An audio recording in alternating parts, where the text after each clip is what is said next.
The cost of living crisis facing Canada is starting to get the world's attention, and many are alarmed at just how bad it really is. The Great White North isn't so great anymore, as soup kitchen lineups overflow and addicts die on the street by the thousands. How did things get this bad? In this video, we're going to take a look at Canada's skyrocketing cost of living crisis. More and more Canadians can barely afford a place to live, basic energy needs, and food. Presents and the holiday season have been a huge headache for many, with a new survey conducted by Bank of Montreal reporting that 58% of citizens said they had to pay for holiday gifts on credit this year, with 24% worrying that they may not be able to pay off these expenses in time. Worse, a whopping 42% of respondents say they've been forced to change their New Year's resolutions because of the cost of living and the much smaller amount they can afford to spend for 2024. Ouch. There's no point in sugarcoating any of this because the situation Canadians are dealing with is an emergency, and it's only going to get worse if something isn't done as soon as possible. Let's start with the ugly truth. Canadians are being priced out of their own homes and their own country, and their government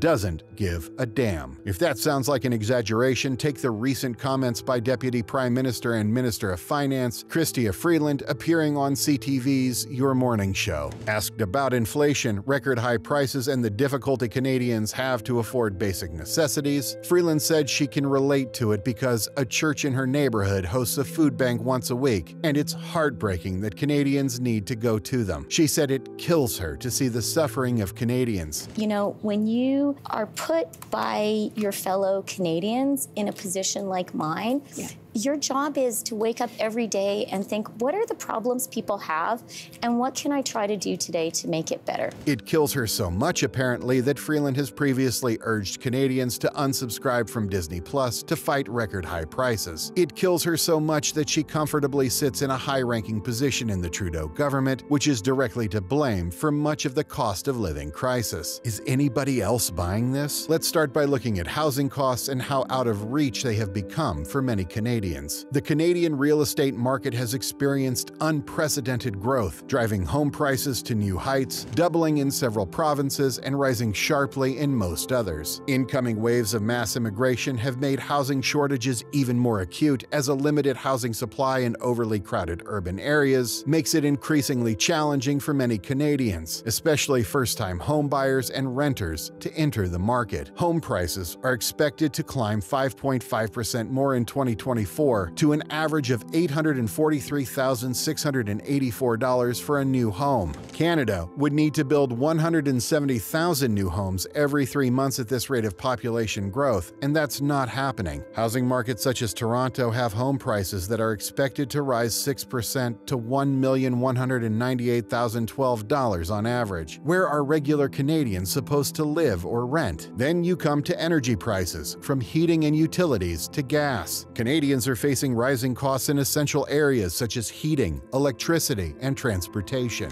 With global energy prices on the rise, the impact is felt directly in the pocket. This spike in energy costs has a ripple effect throughout the economy, influencing the prices of goods and services. As a result, Canadians are grappling with the challenge of stretching their incomes further to cover these essential expenses. Almost 1 in 10 Canadian households spend more than 10% of their income to heat and cool their homes, keep the lights on, and to store or cook food. With Canada's inflation rate rising at its fastest pace in 40 years and with costs increasing across all corners of the economy, day-to-day life is becoming less affordable and cold conditions are becoming dangerous, especially to seniors and those with health conditions. Energy poverty is no joking matter, and it's even worse when your nutrition is suffering. This brings us to food. A trip to the grocery store has become an exercise in penny pinching as the prices of essential food items continue to climb. The price of groceries in Canada has skyrocketed, driven up by supply chain disruptions, rising transport costs, and global events such as threats in the Middle East that are worsening the situation. Food is projected to rise in cost by 4.5% in 2024. A traditional Christmas meal for a group of 4 to 6 people costs about $105 on average this year, and even more in maritime provinces. This would be a traditional meal including turkey, potatoes, sauces, vegetables, vegetables, stuffing, eggnog, and dessert. Turkey is up 5% from last year, while potatoes are up nearly 7% and carrots almost 13%. The number of Canadians using food banks across the country reached record highs this year, with more than 1.9 million visits to food banks in March of 2023, surpassing the previous record set last year by 32%. In a national survey released in October 2022, 30% of Canadians said they were eating less healthy food due to rising costs. Almost 20% said they skipped meals to save money.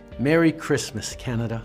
How much more can Canadian families take? Rising food and energy costs are both due to get worse thanks to the situation in the Red Sea region. They have already seen a number of attacks on commercial ships in the Red Sea by Houthi rebels from Yemen, a choke point where about 10% of all world trade goes through. Major companies like BP have already stopped shipping any oil through this area. The Red Sea passage is also instrumental in supplying oil and fuel to Europe and the rest of the world, as well as food products like palm oil and grain. Many ships have been redirected to loop around South Africa through the Cape of Good Hope, adding an additional 10 days of travel time, driving up the cost of oil and gas. This perfect storm has left Canadians facing the stark reality of higher grocery bills, impacting their ability to provide for their families. Amid all this global chaos, Canada is already struggling with record inflation up over 7% from just last year, and those are just the official rates, which, with real inflation much higher in many cases. Inflation is a brutal reality. As prices for goods and services rise, the purchasing power of the Canadian dollar diminishes. As inflation far outpaces income growth, Canadians are finding themselves caught in a cycle where the cost of living is rapidly outstripping their ability to keep up. Just a few short years ago, life in Canada was so much more affordable, but reckless debt spending during COVID, record levels of 500,000 immigrants per year, and an out-of-touch elitist government are feeding Canada to the wolves. Trudeau and his cabinet are more concerned with forcing Canadians to drive electric vehicles than making sure they can turn the lights and heat on in their homes, or even afford a home. The Conservative Party is gaining in every poll and looks like it could form a majority government in the future. But not everyone trusts Pierre Poilievre, and he's waffled on some important issues. Could he be the one to turn this situation around? Or would he just be another globalist stooge and a slightly more fiscally conservative version of Justin Trudeau? An Ipsos poll commissioned by the charity Save the Children interviewed 1,000 Canadians between December 8 to 13 about what they feel is the biggest risk to children in Canada. A tragic 92% of them said that the nation's high cost of living and stubborn inflation are the biggest risk to our kids. That's a sad and sobering number. Here's the harsh truth. Reckless debt spending ramped up during COVID, record levels of immigration, and a far-left globalist government with a dark vision for the future are turning Canada into one of the most expensive places to live on Earth. If something doesn't change soon, more and more native-born Canadians are going to end up on the streets or leave the country for greener shores. If you like this video and want to learn more about what's really going on in Canada, check out this video here. And if this video brought value to you today, please consider liking, subscribing, and sharing the video. Thanks for watching.